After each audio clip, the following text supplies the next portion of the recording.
মসজিদে নববীতে আপনি যদি বিশ্বনবীর সালাম দিতে চান, আপনার যেই গেট দিয়ে ঢুকতে হবে, গেটের নাম বাবুস সালাম।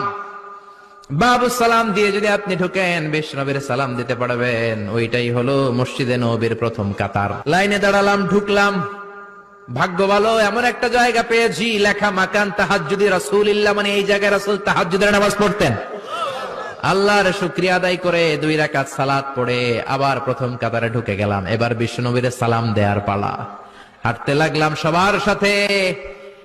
রাউদাতুম মিন রিয়াদিল জান্নার পরে ছোট্ট একটা জায়গা, এই জায়গায় সাইয়েদনা ঈসা আলাইহিস সালাম দুনিয়াতে আসার পরে, দাজ্জালকে হত্যা করার পরে 40 বছর দুনিয়াতে থাকার পর যখন ইন্তেকাল করবেন, বিশ্বনবীর বাম হাতের এই পাশের জায়গাটাতে ওনার সেখানে কবর দেয়া হবে। সুবহান। এরপরে বিশ্বনবীর কবর নাকি এই জায়গায় শোয়া।